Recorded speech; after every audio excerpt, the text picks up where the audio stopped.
anytime that I get tasked with talking about a GM, I know how this works. People will say good things about what I say about that GM and bad things about what I say about that GM. And the divisive name right now in terms of GMs is Steve Yzerman. Tampa fans love him. A lot of other fans love him. There are some fans, though, that think that he is set for a fall. The Tampa Bay Lightning are set for a fall. Let me start with the fact that he's named GM May 25th of 2010, which means that at the 2010 draft, his say in who they draft and who they don't would have probably been final, but he's only been in the job for less than a month. So he's listening to a lot of scouts. And when I look at his draft record, I'm not going to look and say, oh, this was great or poor for him, partly because he likely didn't have a huge say in the 2010 draft, as I said. So with all of that around, let's take a look. In the 2010 draft, he drafts Brett Connolly 6th overall. Now, we know Brett Connolly was somewhat of a flop. He started out relatively well. These things happen. Brock Bukaboom is drafted at 63 overall, then Radko Gudas, who was kind of a hit. So that was a good move. And then from there, you have Adam Janisic, Jeffrey Shemich, Jimmy Mullen, Brandon O'Donnell, Tegan Zahn. So none of them reached the NHL. 2011. So this is after he's been in the job for over a year. It changes. Vlad Nemesnikov, Nikita Kucherov, Nikita Nesterov, Adam Wilcox, who didn't make the NHL, but then Matt Pekka, and Andre Palat. Palat is a home run at 208. And what they did in 2011 was, during a period where everybody was fearful of drafting Russians because of the KHL threat and the idea that they probably wouldn't come over for years anyways. We're going to draft guys who are going to play in the NHL right away. We don't want to draft these 18-year-old kids who may not come over till they're 20, 21 and may not come over at all. And even if they do come over, they may go home. So he bucks the trend, and 4 of the Europeans he drafts played for the Lightning. So that's a big win for him. 2012, Slater Cuckoo, who we've been waiting on to become a top 4 forever, and they've never given up on. Andrei Vasilevsky at 19. That's a pretty good draft pick. You have to think he'd go higher if you redid that draft. Dylan Blue Juice, Brian Hart, and then Tanner Richard, who played in the NHL sporadically. Cedric Paquette at 101. Jake Dotchin at 161st. Good pick. Nikita Gusev at 202nd. Didn't come over. He's got a high KHL stock, but there you go. There's that. He may stay in Europe. He may not come over. That almost justifies that fear, except Gusev was a 202nd overall draft pick. 2013, Jonathan Drouin at number 3. He has been turned into something else, and we'll get into that when I talk about his trades.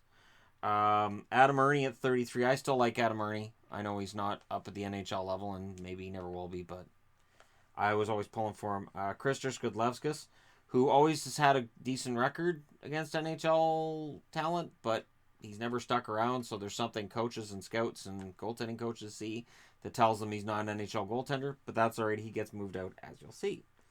Henry Ikonen, Saku Salminen, Joel Vermeen, 186th overall. Vermeen ended up playing briefly. 2014, this is when he starts to show there's some magic later on. 2014, Anthony DeAngelo, then Dominic Mason, Jonathan McLeod. Braden Point at 79 is a steal. Huge steal later in the draft for them. Ben Thomas, Cristiano De Giacinto, and Cameron Darcy. 2015, Mitchell Stevens, which we haven't seen, Matt Spencer, Dennis Yan, Anthony Cirelli, Tamela, Joseph, Zulsdorf, Oldham, Imama. So 2015 looks at this point like maybe a loss, but they've built up such a huge roster, and I'm not going to get into 2016 or 2017 because we're still too early to say who was or wasn't a steal. But at 58th overall in 2016, Taylor Radish right now looking pretty good for the World Juniors. I say, and I say again, World Juniors doesn't necessarily tell you whether they're going to be a success in the NHL, but Radish just look pretty darn good. And any other potential steals? I mean, he's got Cal Foote, 14th overall in last June's draft. So there's a lot of reasons to look at Tampa's drafting record and say, yeah, he does pretty well. When you look at how they did in free agency this past summer, he re-signed Palat, he re-signed Johnson, re-signed Kuku, Dotchin, and Pekka. He acquired Verhaeghe from the Islanders for Godlevskis. Godlevskis wasn't going to play anyways. And signed Kunitz, Girardi, McCain, and Layton. Girardi, there's mixed results with, but you know what? Girardi is still an NHL-level defenseman, and they signed him as a free agent. And I still think that Kunitz was a smart signing in that he's not the player he once was, but hey, he's still got a couple Stanley Cup rings. And he looks more likely to get one this year in Tampa than he would have got if he'd stayed in Pittsburgh. At this point that I'm doing this on January 1st, 2018. Oh, welcome to 2018 while I'm at it. So when he's brought in, that's the wrong team. Yeah, when he's brought in, which is in 2010, they're coming off of a 34, 36, and 12 season, 80 points. So that's, when he's brought in, that's what's going on with the Tampa Bay Lightning. And right now, they're number one in the league. So you have to consider that a bit of a win for him. You have to. Now, let's take a look at his his trade history. Picks up a second-round draft pick for Meszaros in 2010. I'm not going to go with a win or a loss there because, and I'm going to say right out, if I don't declare a trade a win or a loss, it's not that it didn't have any effect. It's that it didn't have a lasting effect. It didn't really transform a roster. So picking up draft picks, win, but Meszaros played in 10-11. I'm trying to remember exactly when Meszaros ended up retiring. Yeah, he had 32 points for the Flyers. They made the second round that year in 2011. 11-12, he was still with the Flyers. 12-13, he was still with the Flyers. And then 13-14, he ended up going to Boston. So Philly got some good mileage out of Meszaros, but he wasn't going to have a home in Tampa anyways. Simon Gagne goes to the Lightning. The Flyers acquire Matt Walker. And a fourth-round draft pick that becomes Marcel Nobles, who never made the NHL. Kari Ramos acquired by Montreal for Cedric Desjardins. That's a draw. Because Ramo didn't do anything for Montreal. He would then move to Calgary and would do stuff for Calgary, but for Montreal he wasn't a piece of really anything. Matt Lashoff goes to Toronto. Matt Lashoff going to Toronto from Tampa. At the time he's traded from Tampa, he had only played 5 games in the NHL that year, and he'd played in the minors for most of the season. So that's a minor league deal. Alex Berry and Stefano Gigliatti. So that's, for me, I'm liable to give that one a loss only because Lashoff didn't perform. But remember, Lashoff was coming off a year where he'd been a minor league talent for Tampa, and getting anything back for Lashoff at the time would have been considered okay. Simic then's acquired by Boston for Levi Nelson. Boston learned what Vancouver had known with Simic, that he had potential, he just never really realized it. Tampa acquired Dwayne Rollison in 2011 for Ty Wishart. That was a win. Dwayne Rollison would play a role in Tampa getting as far as he did in the playoffs. And when Boston was butting heads with Tampa in 2011's playoffs, I was terrified Rollison would steal a series and bring Tampa to the final, much like he had with Edmonton years before. Okay, Eric Brewer's acquired by Tampa from St. Louis. Brewer would go on to play portions. He would play a portion of the run in 2011. So it was a deadline deal.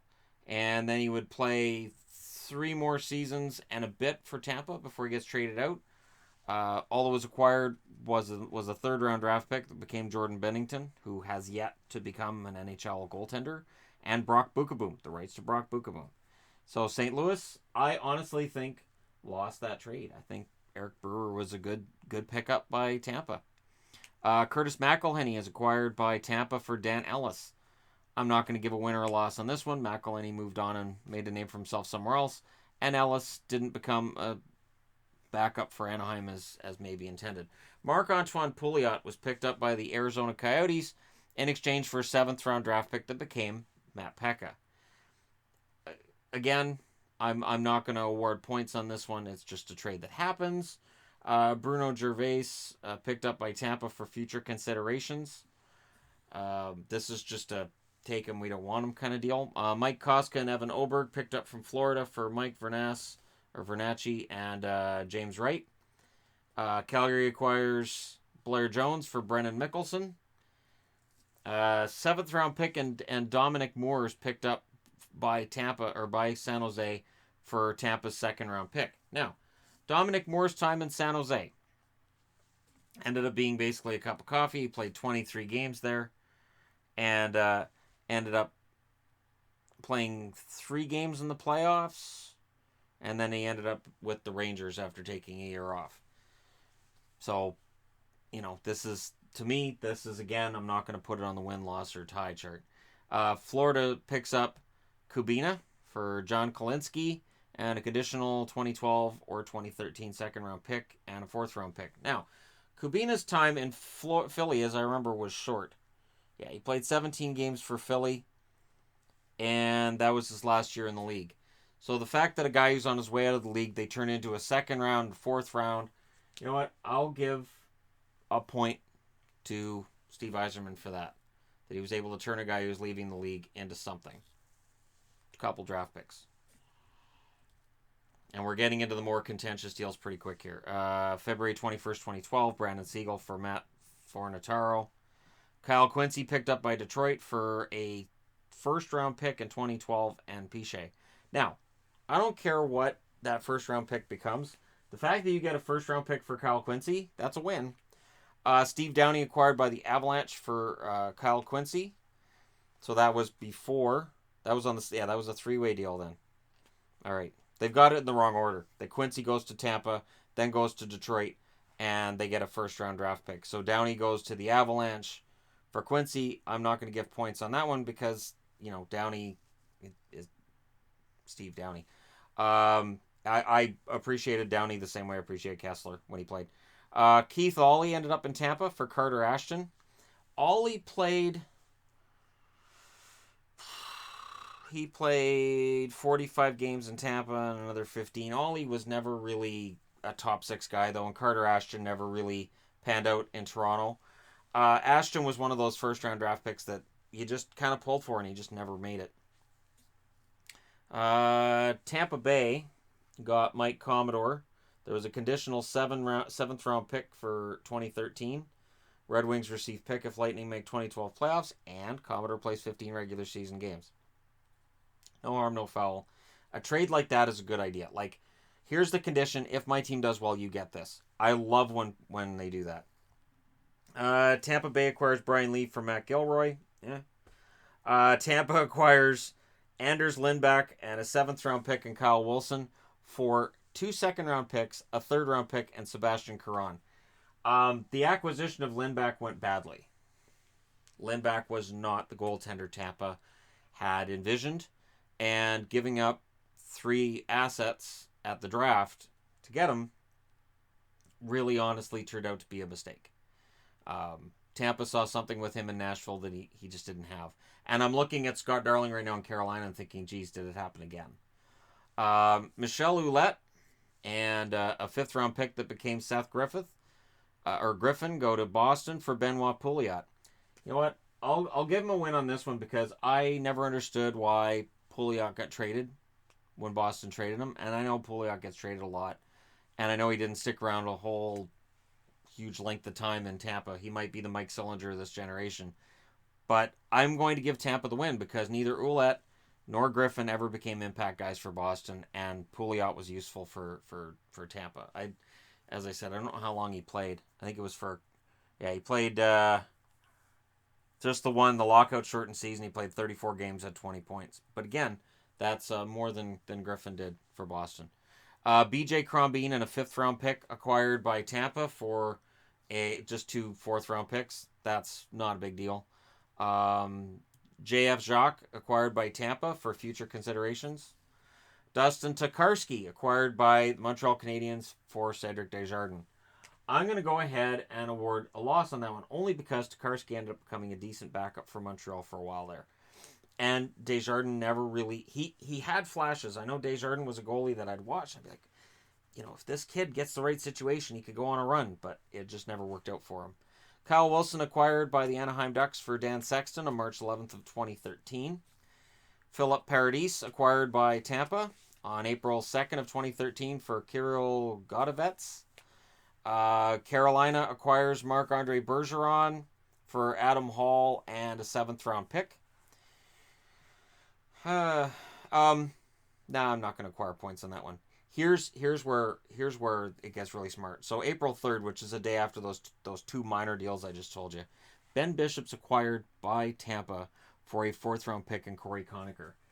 I can't give enough credit to Steve Yzerman for ripping off Ottawa.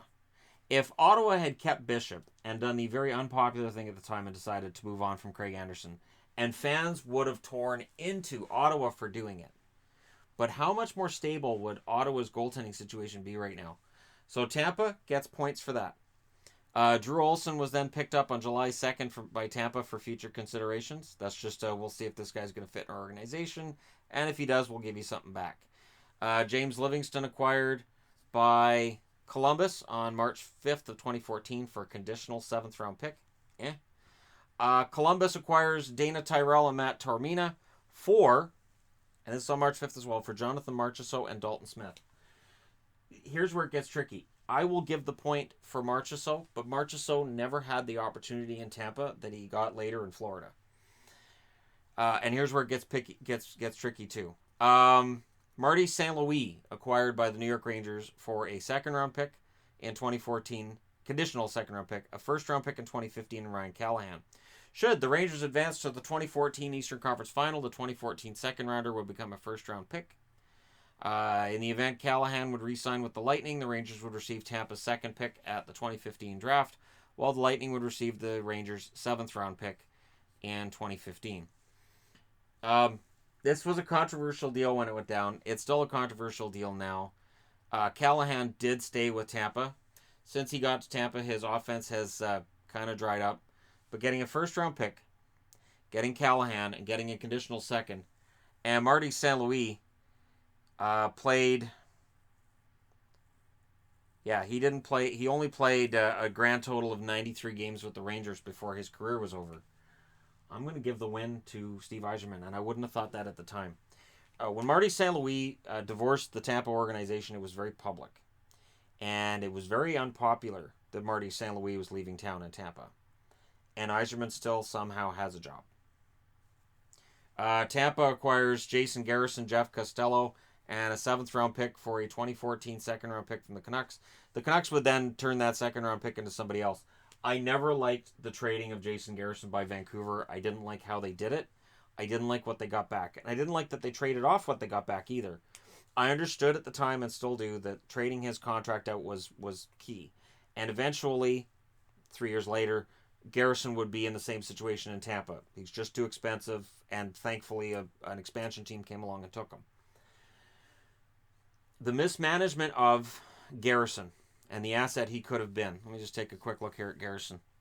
Garrison, the year that he left Vancouver, had 7 goals, 26 assists, 33 points in 81 games. And honestly, yes, he was being paid too much money. But to me, getting back a 2nd-rounder, and then they threw in Costello, who never made the NHL, and a 7th-rounder on top of it, I just felt like it was an overpayment. And to me, Yzerman wins that deal. You get the best player in the deal, you probably win the deal. The Arizona Coyotes on June 29th, 2014 acquired Sam Gagner and BJ Crombeen for a 6th-round pick. And that was after Gagner was acquired by Tampa for Teddy Purcell. So, basically, they come out of this, they trade out Purcell, they get Gagner, they flip Gagner and Crombeen, and they get back a 6th-round pick. Tampa was trying to get rid of guys they didn't want to pay to keep. It's what it comes down to. And right about here, you're looking at salary cap and cap management. June 30th, the Ducks then acquired Nate Thompson for a 4th and 7th round pick. So in those two trades made on the 29th, I'm going to give a pass to Yzerman for the fact that those moves didn't bite him. Those moves and losing contracts didn't bite him. Nate Thompson being acquired by the Ducks, I'm not going to give a win or a loss there. November 28th, 2014, they traded out Eric Brewer for a 3rd round pick, which is fine. That's about even. Brewer ended up playing a grand total of 9 games for Anaheim. And at that point, he was really kind of broken down. So turning him into a 3rd round pick, it's hard not to give him a win on that one. It is. It just is. Carter Ashton and David Brohl were acquired by Tampa for a 2016 conditional draft pick. That was just Toronto needing to get rid of contracts and Tampa saying, fine, we'll take them. San Jose acquired Evgeni Nabokov from Tampa on February 9th, 2015 for future considerations. Of course, Nabokov had to retire as a Shark. It was just required. Nabokov should have been a Shark his entire career. Brett Connolly is traded to Boston for 2 second-round picks. The fact that he turned Brett Connolly into 2 second-round picks is magic. Braden Coburn is picked up by Tampa. They trade Radko Gudas, a 1st-rounder, and a 3rd-rounder. Coburn, Gudas, and a 1st, and yeah, that's probably too much, and I'll give him a loss on that one. So he gets a win and a loss on the same day. Then they traded Kevin Poulin to the Flames for futures on November 12th, 2015. Anthony DeAngelo was picked up on June 25th, 2016 for a 2nd-round pick, Libor Hadjic. We don't know what Libor is yet. He hasn't made the NHL. But being able to trade out DeAngelo, it pointed out one of the few issues I had with him. So Anthony DeAngelo at the draft table has dropped. And he's dropped because teams are like, this guy's got an attitude problem. He's got a maturity problem and an attitude problem. And basically Yzerman looked and went, we can fix that. And that's what leads to this trade. And the fact that he drafts DeAngelo in the 1st round, and I think it was just 1 year later, he's trading him out for a 2nd-round draft pick. It's kind of hard not to see that as a loss, but I'm going to just look at it as the trade, not the draft table. Nesterov, acquired by Montreal for Jonathan Racine and a 6th-round pick at the time. I thought this was a huge win for Montreal. I always liked Nesterov, and he's gone. He's out of the NHL, so I can't really say that it was a great move. The Kings acquired Ben Bishop and a 5th-round pick for Peter Budaj, Eric Cernak, a 7th-round pick, and a 2017 conditional pick. I think it was conditional on Bishop re-signing in LA. I want to give him a loss on this one, except do we remember how Bishop did in LA? Do we remember LA not going on a run after they got Bishop? I praised the deal at the time from an LA perspective, and it just hasn't worked. Budaj's still in Tampa. But Budaj's numbers in Tampa this year haven't been great either. So I'm going to have to kind of do one of these and go, I guess that's just one of those deals that happens. If I'm going to qualify something as a tie, I guess I'll put that one as a tie. Brian Boyle, acquired by the Leafs for Byron Fries and a 2nd-round pick. Boyle is an emotional subject for hockey fans. He's very he's inspirational. And so for Tampa, this right now looks like it's not a great deal. Getting a 2nd-round pick, though, for a guy like Boyle that they knew they weren't going to keep around anyways, that's pretty smart. And I'm going to leave it as up in the air for right now because it's a 2017 draft pick, so we don't know what it's going to be. But it does look like a smart deal.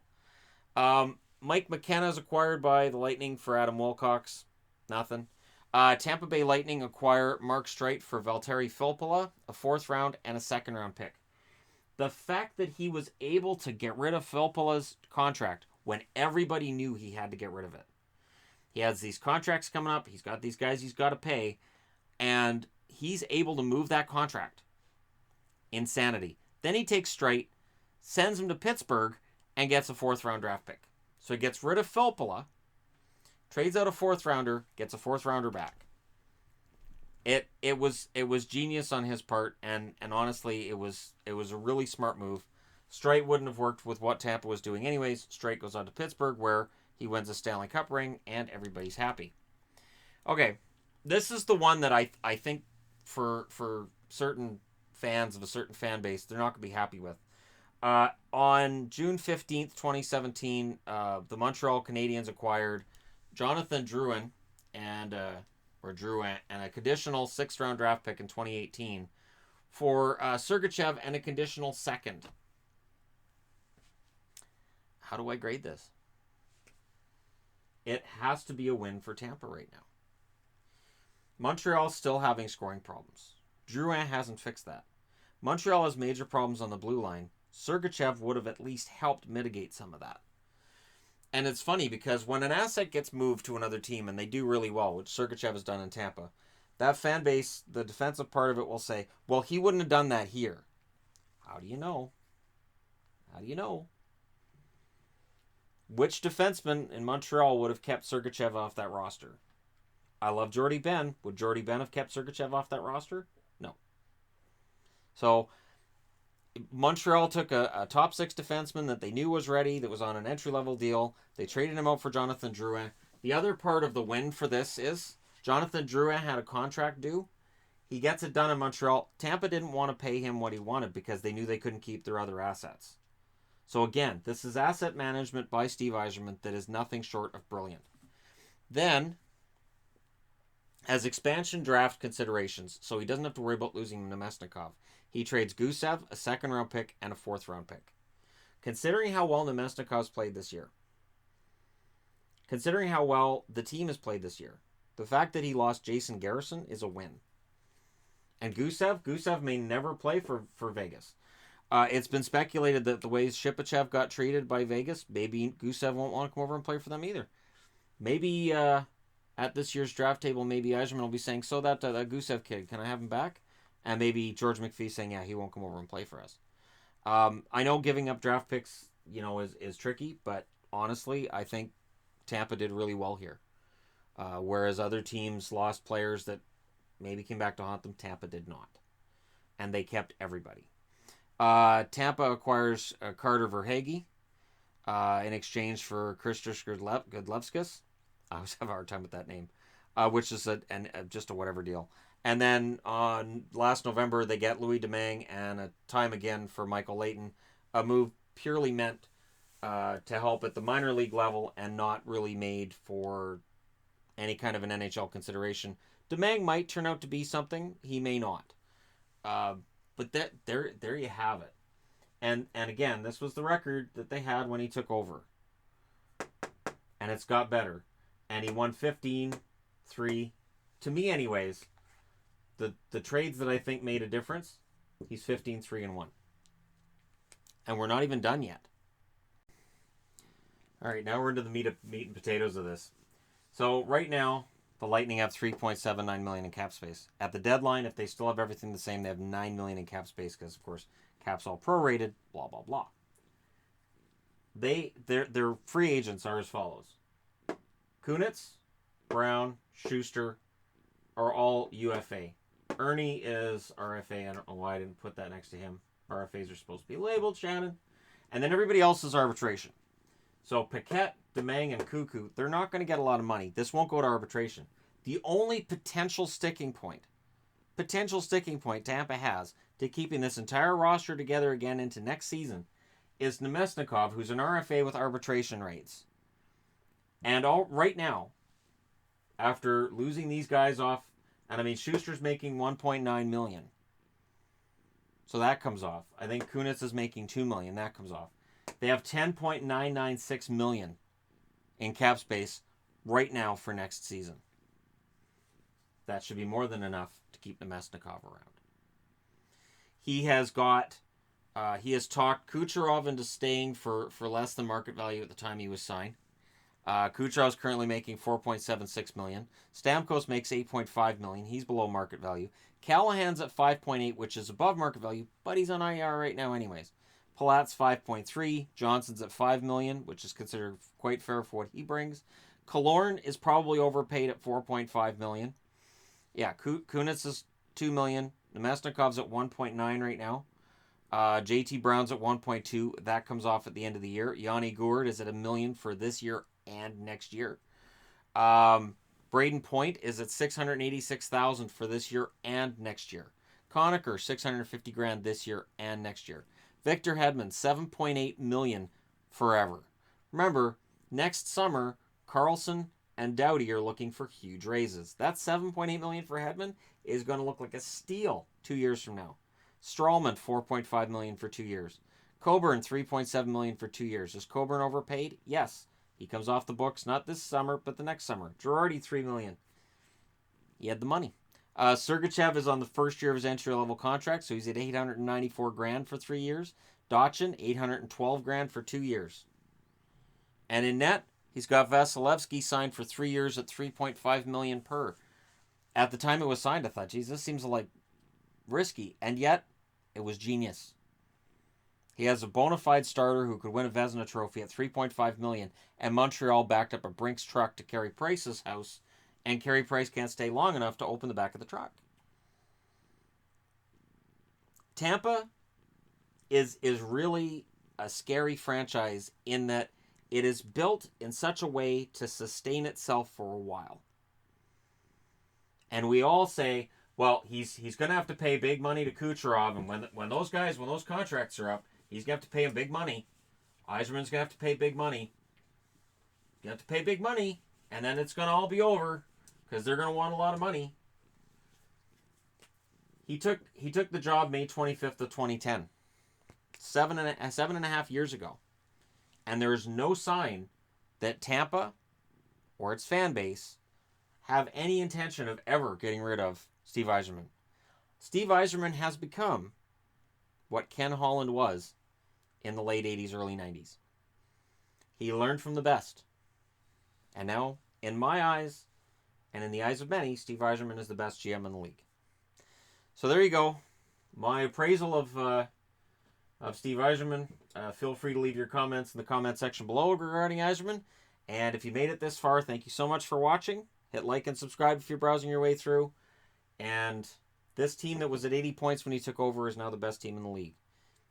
On paper and in the boardroom, I believe this is the best team in the league.